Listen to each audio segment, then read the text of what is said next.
Yes, back corner there. Couple observations and questions. Yeah, I was disappointed because I believe that the victory in Gettysburg, which of course was brought about by the Union Army and some commanders and other officers. That's the way all victories are won. And so a general doesn't win a victory on its own. To have General Meade lead an attack on after the third day or at the end of the third day is ridiculous. What army commander leads his army? I'll show you one who leads his far forward, Burnside McPherson, who ended up dead. Abolitionism, the cause of the Civil War, the main purpose of the Civil War? You gotta be kidding. It was the Union. Abolitionism was a tool used by the Union to help secure the necessary forces of black soldiers to allow the Civil War to be won. Well, let me respond to both of those points. Sir, I have to tell you one thing. You should stay as a political and a social historian because your analysis of Mr. Meade is very unfair and in some areas incorrect. I'm sorry. Am I allowed to respond now? Thank you. Very kind of you. Let me say, first of all, that there is, in fact, a very good example of someone doing exactly what Meade did not do, and his name was Wellington. At Waterloo, when he said, after the repulse of Napoleon's guard, to his own brigade of guards, "Up, guards, and at 'em." That did not happen at Gettysburg. Now, don't tell me then that there is no example of that, because there is. Wellington had much more of Are you going to let me respond to your questions, or is this going to be an ongoing commentary? All right, I'm going to respond to the second point now. The second point is, if slavery was not at the very core of what was going on in the war, and if the political dissensions in the Army of the Potomac were not about abolition, then I am at a loss to know what the Civil War was about. Look at the commanders of the Army of the Potomac, the corps commanders. You have 7 corps commanders.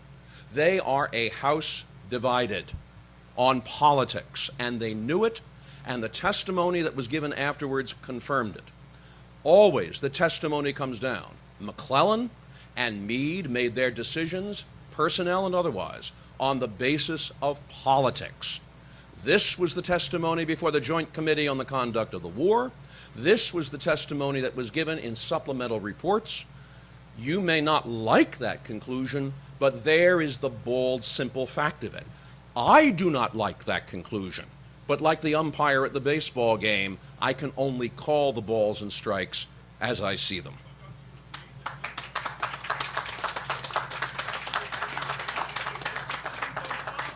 Excuse me, but there are other people.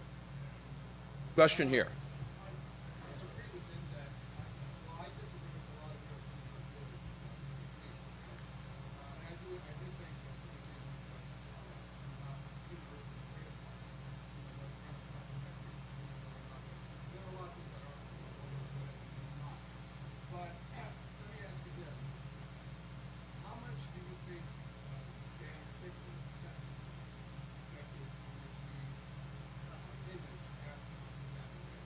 Well, I think it did a lot of damage, not because Meade was telling the truth, or rather because Sickles was telling the truth. Dan Sickles told a different story to everybody about everything whenever you asked. He even told different stories about his birth date.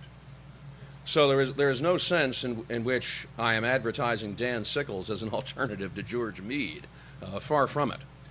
On the other hand, Sickles very quickly got the ear of the political leadership in Washington. First Lincoln, then the Joint Committee on the Conduct of the War. And he told them exactly what they were afraid that they were going to hear about George Meade.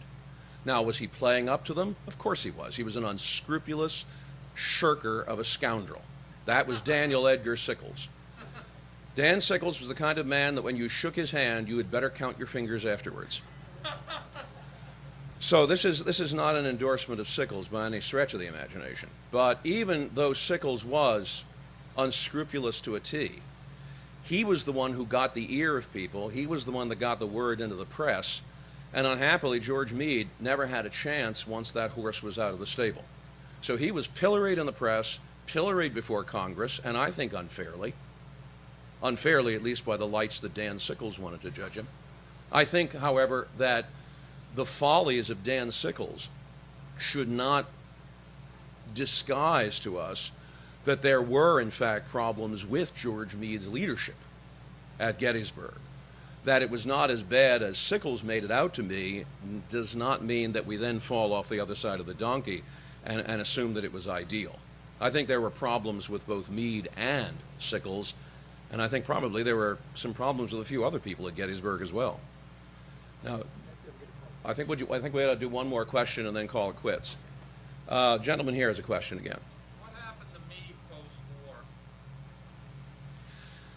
He was given a posting as the commandant of one of the military occupation districts during Reconstruction.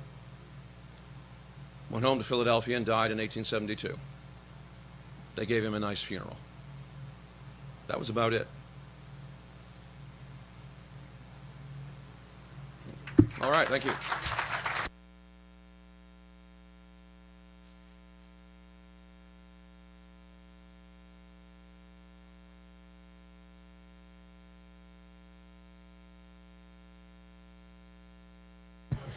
I do want to remind you that Dr. Guelzo will be signing his books in the lobby of the Visitor Center very shortly. Please stay with us. Our next speaker